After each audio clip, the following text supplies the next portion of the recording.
This podcast is produced by the Sound Boutique, an award-winning audio production company right here in Shepperton. It produces music for TV and brands, it fixes problem audio for a variety of clients, and yes, it produces podcasts like the one you're listening to right now, as well as providing training for people who want to produce their own. If you'd like help with anything from music, problem audio, or if you'd like your organisation to start a podcast, you can contact the Sound Boutique at the email hello@thesoundboutique.com or via the link in the show notes.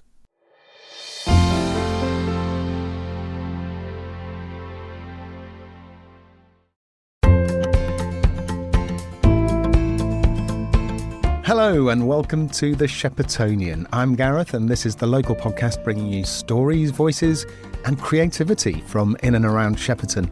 Before we begin, a quick thank you to the local businesses supporting the Sheppertonian through the Sheppertonian Business Club.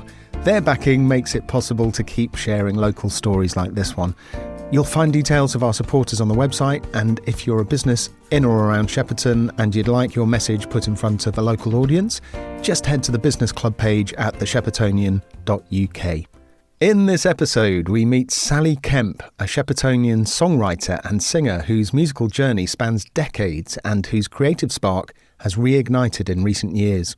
After many years in what she describes as musical hibernation, Sally found herself inspired to start writing songs again. She revisited old material, songs she wrote from the 1970s onwards that had once lived on reel-to-reel tapes, had them restored and released as an album called Songs from Then. I can't keep it to myself because it's eating up my heart, and it's only my uncertainty that's keeping us apart. But now I know for sure, yes I know for sure.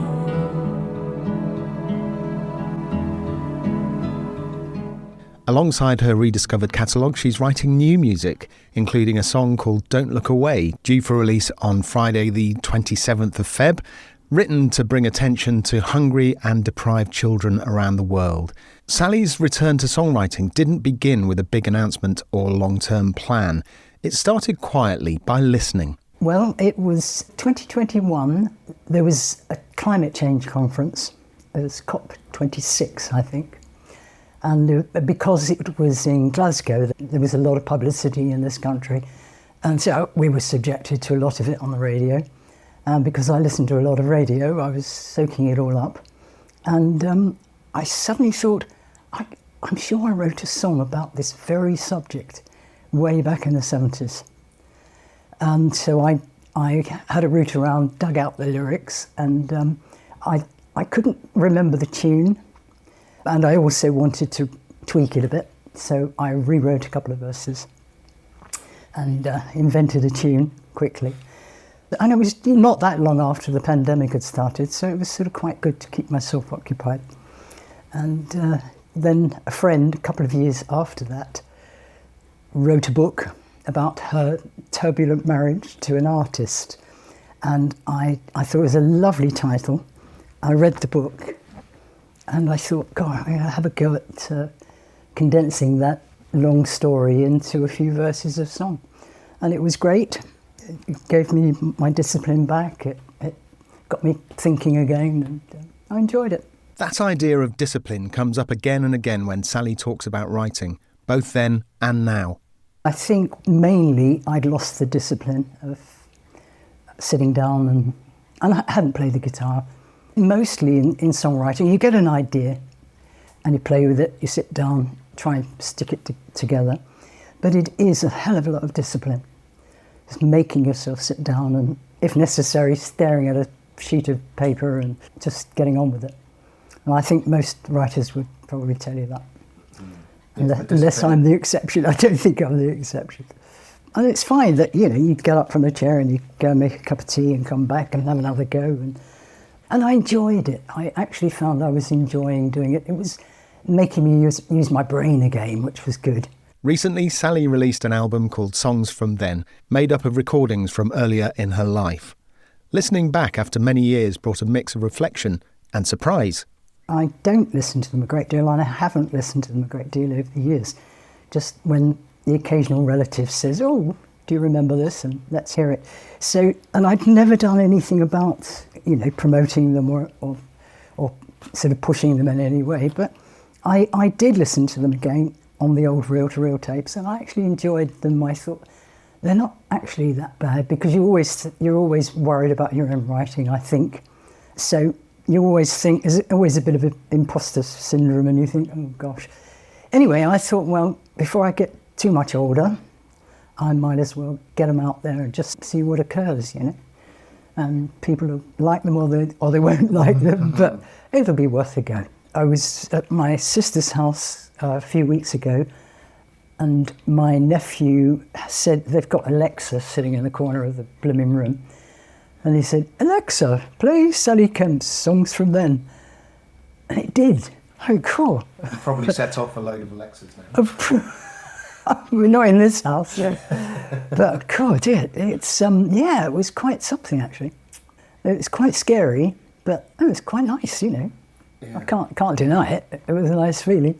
Did anything about them surprise you when you listened back? Yes, I suppose the sound of my voice was a lot higher than I thought it, because it's dropped considerably over the years. But that did surprise me.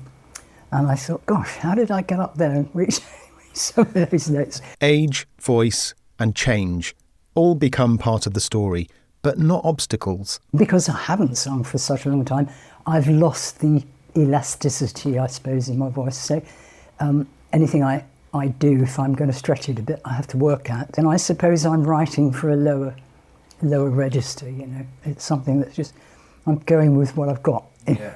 Earlier in her career, Sally spent years touring, working in wine bars, doing session work across a wide range of styles. I was on the road a lot in my early career with groups, with various bands, and then I started doing a lot of stuff because I wanted to stay home a bit more.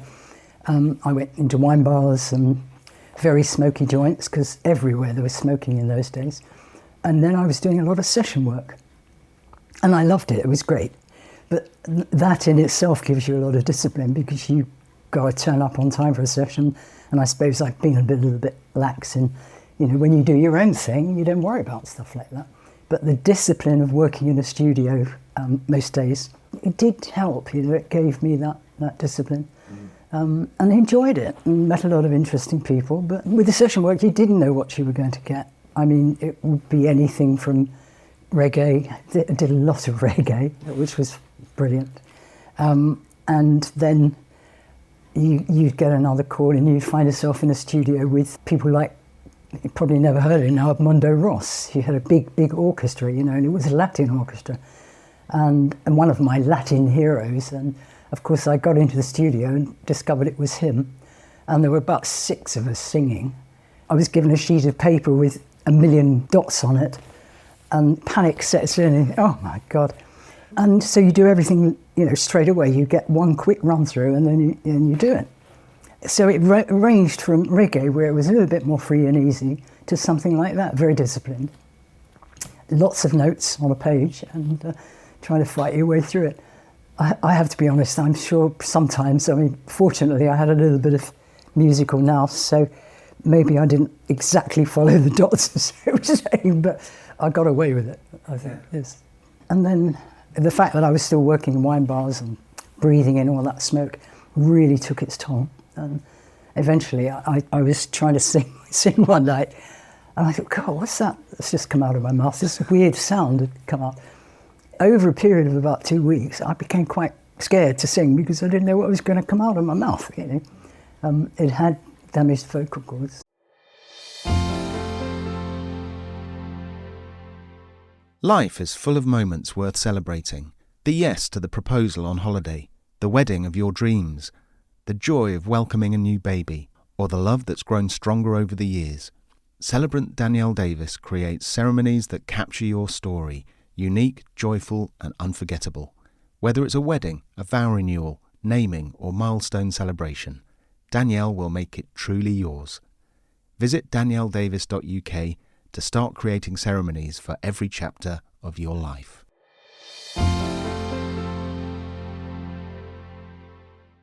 Shepperton Matters is your monthly community magazine, hand-delivered, available for pickup, and also online at villagematters.co.uk. You'll find it full of stories, history, information, and local traders and advertisers. 9,000 copies are distributed every month. Call Monica Jones on 07979 808 991 for more information.